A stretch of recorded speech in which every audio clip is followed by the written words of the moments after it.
de la mañana, 17 minutos, 10 de la mañana, 17 minutos. Ustedes continúan en sintonía de Radio Atalaya y su programa de opinión política Punto de Vista. Está con nosotros nuestro siguiente invitado, el contador público asociado Vicente Pazmiño.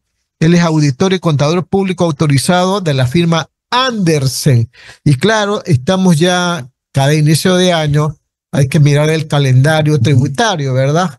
¿Qué corresponde para los oyentes de Atalaya que están en este momento queriendo saber sus responsabilidades en cuanto al pago de los tributos, impuestos a la renta, IVA, etcétera? Corresponde la presentación del formulario de anexo de gastos personales, ¿verdad, Vicente? ¿No? Buenos días, sí, Alcides, mucho gusto, muchas gracias por... Romina Ceballos también. Sí, Romina, ¿cómo estás? ¿Ves? Igual que mi esposa se llama. Ah, caray.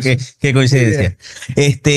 Bueno, sí, como decías, hay que ver el calendario tributario y normalmente nosotros lo vemos al cierre del año para ver qué obligaciones tenemos que cumplir y como mencionas, la obligación que tenemos que cumplir en este mes de febrero justamente es el anexo de gastos personales para los trabajadores bajo relación de dependencia y también para los profesionales en libre ejercicio.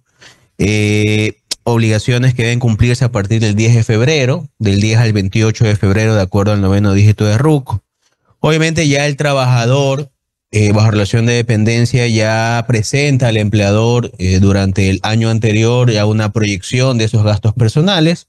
Lo que tiene que hacer ahora es formalizar mediante la presentación del anexo. Y ahí comentar básicamente un par de situaciones que creo yo que es importante que la conozcan porque el no conocerlas originan por ahí retrasos o alguna sanción por parte de la administración. Entonces, ¿cómo cuáles, por ejemplo? Sí, ¿qué es lo que tiene que tener en cuenta ahí la persona natural? El trabajador. Empecemos por el trabajador. Yo decía, ya hay una proyección el año anterior y lo que yo tengo que ver, como el empleador me retiene de manera mensual con base en esa proyección que yo le presento, lo que tengo que verificar es que efectivamente el cierre del año, todo lo que le presenté al empleador coincida. ¿Qué pasa si no coincide? Yo tengo que, obviamente, esa información se va a ver reflejada en el anexo, pero tengo que ver yo respecto al formulario 107, que es para esas personas, para los que se dedican únicamente a trabajo o relación de dependencia, básicamente es la declaración de impuesto a la renta, ese 107. Yo tengo que ver que ese 107, al momento de hacer esa reclinación de gastos personales, al final en la última línea no tenga un valor que liquidar ante la administración. Si ese fuera el caso, pues ahí yo sí estoy obligado ya de manera personal a presentar una declaración a la administración para reliquidar esa diferencia. Y lo menciono porque eso ocurre en la práctica. Normalmente presento el anexo y no me doy cuenta o no hago esa validación y al final tengo algún comentario, alguna observación, algún oficio que me llega a la administración para reliquidar. ¿Qué pasa con las personas naturales en libre ejercicio? Recordemos que ya el anexo... O sea, los abogados, por ejemplo. Por ejemplo, el abogado. Los periodistas que ya estamos jubilados, por ejemplo. Así es. Que ya tienen que presentar su declaración en marzo y lo primero que tienen que hacer es presentar este anexo. Asimismo, validar que todos esos gastos, pues, que son gastos personales, ¿sí? Tengan concordancia con... Gastos personales en vivienda, en educación, en alimentación. ¿Se ha agregado últimamente en la lista otro más? Bueno, ya agregaron hace poco el tema de los gimnasios, agregaron hace poco el tema de los alimentos para las mascotas, eso también se considera como gastos personales, que puede incluir las cargas familiares. Y las cargas familiares es importante también. Depende yo puedo tener hasta 5 o más cargas familiares para considerarme el máximo en el beneficio de los gastos personales. Pero que hay una rebaja, ¿no? Sí, recordemos que ya esa rebaja no es directamente a la base imponible, sino ya es un crédito fiscal que puede estar entre 500 y hasta $1000 más o menos, dependiendo justamente de mi nivel de ingresos y dependiendo del número de cargas personales, ¿sí? Y también es importante segregar esos gastos personales respecto a los gastos de la actividad, ¿sí? Y pongo un ejemplo que nos pasó hace poco.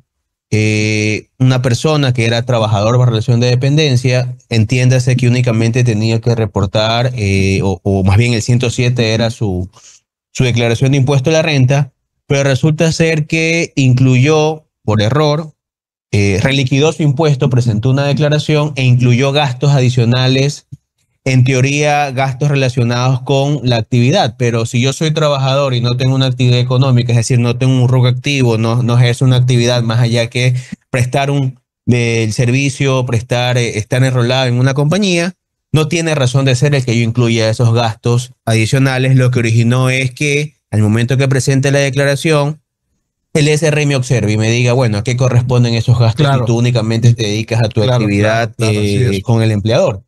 Y eso originó un proceso de control. Bueno, terminó esto en una liquidación de diferencias, la persona natural tuvo que justificar.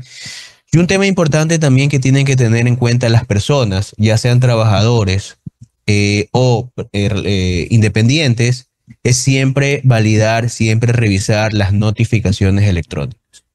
Porque el SRI, ese es el mecanismo actual, y lo menciono porque en caso de esta persona pasó el tiempo y ya habían llegado muchas notificaciones relacionadas a esa diferencia y pasó el tiempo y no justificó. Entonces, es importante tener acceso a esa clave para poder validar cada cierto tiempo pues las notificaciones que me envía la administración. Buenos días. Y quería saber si nos puede decir cuáles son las deducciones y exoneraciones más comunes de las personas naturales, porque han habido algunos cambios, ¿no? En el gobierno de Guillermo Lasso creo que se redujo el tema, o no sé más o menos cómo nos puede explicar para las personas que nos están escuchando y quieren saber cuáles son estas deducciones y exoneraciones. De acuerdo. A ver, yo diría hay que partir dos cosas. El primero, el trabajador en relación de dependencia, que básicamente lo que te digo ahí es únicamente yo voy a poder deducirme gastos personales. Básicamente. Y obviamente la aportación al IE es que me retiene mi empleador, que es el aporte personal. Esa es una deducción más los gastos personales. Pero los techos de los gastos personales cambiaron. Sí, lo que mencionaba hace poco, ya no es una deducción directamente a la base imponible del impuesto a la renta, sino que es del impuesto a la renta que determine una vez que reporte mis ingresos y mis gastos personales menos el aporte al IES. Sobre esa base tengo una disminución del impuesto a la renta que va entre 500 y $1,000, que va a depender de mi nivel de ingresos y del número de cargas familiares que yo tenga o reporte en ese año. Obviamente cargas familiares que yo pueda soportar, evidenciar, etc. Salud, pues, ¿no? Educación. Gastos personales, salud, educación, vivienda, vestimenta. Esos son los gastos personales comunes. Y obviamente tengo topes, ¿no? Entonces, en la práctica, la realidad es que yo tengo muchos gastos que no voy a poderlos incluir por el tema del límite. Esa es la realidad para las personas naturales bajo relación de dependencia. Para las personas en libre ejercicio funciona es la misma mecánica, la misma metodología en cuanto a gastos personales. Sin embargo, obviamente tengo otro tipo de consideraciones o deducciones, como por ejemplo, tengo el tema de la rebaja de la tercera edad, tengo una fracción básica desgravada de impuesto a la renta que está en $11,600. Tengo aparte la rebaja de los gastos propios de la actividad económica, por ejemplo, el combustible que le pongo al vehículo, por ejemplo, los gastos que yo realizo en alguna reunión que yo tenga con la atención a algún cliente. Esos son gastos propios de mi libre ejercicio profesional que yo podría incluir en mi declaración asociada al ingreso que yo tengo, ¿no?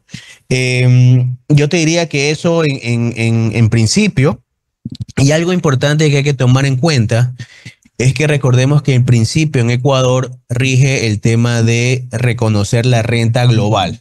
¿Qué quiere decir esto? Que no únicamente tengo que considerar mis ingresos que percibo en Ecuador. Si soy una persona que tiene inversiones en el exterior, soy una persona que tiene alguna actividad en el exterior, no únicamente aquí en el Ecuador, yo tengo que considerar todos esos ingresos, sumarlos a la renta que percibo aquí en Ecuador y tributar sobre eso. ¿Sí? Obviamente, si tengo algún, Andrés, ¿cómo estás? Bien. Si tengo algún beneficio, algún crédito fiscal del exterior que en su momento me retuvieron afuera, yo tengo la posibilidad de usar ese crédito tributario para efectos fiscales en Ecuador, ¿no? Y en última línea, pues, puedo aprovechar pues todas las retenciones que me realizan las personas o compañías producto de mi actividad económica, porque yo como persona natural, yo soy sujeto a retención en la fuente dependiendo a quién le estoy prestando el servicio, pues, ¿no? Entonces, esas retenciones al cierre del año las sumo y las puedo disminuir del cálculo del impuesto a la renta. Entonces, te diría que básicamente ese sería el esquema para ambos casos. ¿Y cómo funcionan los procesos de control y auditoría justamente para que las personas realmente paguen lo que deben de pagar en impuestos? De acuerdo.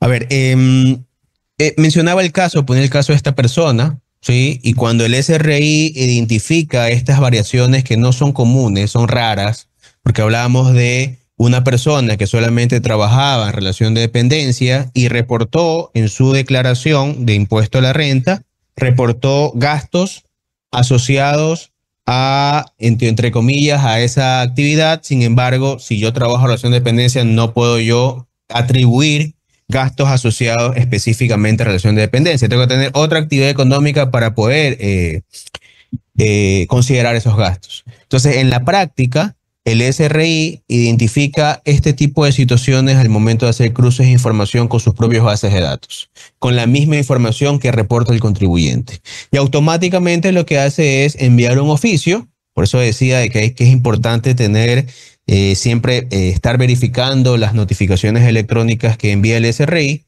y a través de ese oficio te da X números de días para que tú justifiques, tú presentes los soportes, etcétera, para obviamente dar de baja esa observación que tiene la administración. Eso frente a personas naturales, ¿no? Estamos hablando obligaciones que debes cumplir entre febrero y marzo. Marzo es la declaración, pero también existen procesos de control hacia compañías, ¿no? Entonces, compañías, recordemos que en el mes de abril tienen que presentar la declaración, los grandes contribuyentes hasta el 11 de abril y las demás compañías del 10 al 28 de acuerdo al 9º dígito de RUC. Y ahí los procesos de control del SRI pues son mucho más exhaustivos, mucho más frecuentes, porque esas compañías pues por ser compañías y por su actividad económica tienen mucho nivel de transaccionalidad y es mucho más fácil hacer cruces de información con terceros, proveedores, clientes e identificar situaciones que podrían llamar la atención. Entonces, el punto aquí, la invitación es el momento para empezar a revisar, ya seas persona natural, persona en carne y hueso, persona jurídica, compañía, empezar a revisar las cifras, los costos y gastos, los créditos fiscales y obviamente que tengas la posibilidad de aprovechar el mayor beneficio fiscal posible para que tú liquides tu impuesto a la renta como debe ser. Las 10 de la mañana con 30 minutos. Romina Ceballos Avellán. Ya le hice todas las inquietudes. Ya usted ya sabe cómo declarar. Me pongo, yo no sabía que este mes tenía que hacer las declaraciones, así que ya lo sé. Pero es importante. Y el mes de sí, porque uno no sabe muchas veces. Y el mes de marzo, ya es para personas. Este mes, anexo de gastos personales, y el mes de marzo, impuesto a la renta a personas naturales, abril, impuesto a la renta a sociedades. Magnífico. Igual, las sociedades, usted nos explicaba, yo no sé si con las personas es igual, pueden hacer la declaración en abril y a veces pagar en mayo. No, pues. No. Yo lo entendí esto la otra vez. De poder, en todo se puede. Ya, o sea, pero eso es con multa. Sí, claro, por supuesto. Ya. O sea, siempre hay una fecha límite, una fecha máxima, y si tú en esa fecha máxima no declaras o no presentas la información correcta, completa, obviamente en el momento que presentes una declaración sustitutiva o la primera declaración ya tardíamente, eso está sujeto a multas y a intereses hasta la fecha de pago, pues no. Ok, entonces corrijo y por si acaso. Yo ya entiendo claramente y para los que toda nuestra audiencia, entonces. Ahí está escuchando. Claro, y viene a verme. Dice, aquí anda promoviendo. Es verdad. No, usted sabe que como dicen, death and taxes, ¿no? Hay que andar de derecho. Hay una, y esta es mi última inquietud, hay una disposición del SRI, o yo no sé si es parte de la ley de alivio financiero, nos podrá explicar, en que están dando la posibilidad de hacer convenios de pago, incluso en casos donde hay multas y intereses. Es correcto. Eso no ha habido antes. No, eso ahí es una iniciativa que tomó pues la administración. en el sentido de todo lo que con corte del mes de octubre del año pasado, es decir, octubre de 2024, le dio la oportunidad a los contribuyentes que tenían deudas en firme relacionadas a impuestos retenidos o impuestos percibidos. Recordemos que esos impuestos percibidos y retenidos básicamente es un dinero prestado, un dinero de un tercero, en donde yo actúo como agente de retención y ahí yo retengo ese dinero, o en el caso del impuesto del IVA, que es un impuesto que yo percibo, en ambos casos, ya sea IVA o impuesto a la renta, me doy la vuelta y lo que tengo que hacer es el mes siguiente pagar al SRS. Hay un intermediario. Correcto. ¿Sí? Entonces, en esos casos, hay muchas compañías en las cuales no pagaban esos valores a la administración. Y eso originaba, así es, y eso originaba obviamente de que la administración los tenga como obligaciones pendientes de deudas en firme. Incluso ya hay algunos procesos que están hasta en coactiva. Entonces, le dio la oportunidad al SRI a todos estos contribuyentes con corte de octubre de ponerse al día. Sí, sin pagar multas, sin pagar intereses, básicamente cumplir con la obligación que es hasta este mes de marzo, si no me falla la memoria. Ok, perfecto. Entonces ahí está el anuncio, ¿no? Para quienes tengan justamente empresas, si es que también son personas naturales, deudas por atrasos en retenciones. Así es. Y multas, ¿no? Impuestos retenidos y percibidos puedan ponerse al día. Perfecto. Y lo hagan con un convenio. Así. Sí, o sea, lo hagan con un convenio, pueden cancelar toda la deuda, pero sí tienen la posibilidad de pedir facilidades de pago. Claro, que eso no ha sido susceptible. Claro, eso, si usted revisa la norma, eso no es susceptible de facilidades de pago. El tema de los impuestos percibidos o retenidos, eso no es posible. Pero en este caso, en buena hora lo han hecho, dado la crisis energética, económica y obviamente las dificultades también con la inseguridad. Me parece una sensible decisión. Muy bien, queremos agradecerle a nuestro invitado el día de hoy, Alcidito, que habíamos ya estado con él, con Vicente Pazmiño, y quedamos en que venían ya pasado el año, ¿no? Muy, como dijimos la otra vez, muy elegante siempre en Andes. Totalmente. Acá también. Totalmente. Ellos andan cachinas. Así me estaba diciendo, que le decía al CIDES que si tiene frío venga internado. Acuérdate que Noemí Ceballos también andaba, pero claro. Elegantísimo. Elegantísimo. Me vino la otra vez otra de las funcionarias con usted. Sí, también. No, ahí yo creo que hay un código como dicen, de vestimenta, sí, pero sí. Me parece estupendo. A propósito, Andersen tiene sus oficinas en el Centro Empresarial Colón. Correcto, en el Parque Empresarial Colón estamos. Parque Empresarial Colón. Muy bien, nos vamos a despedir.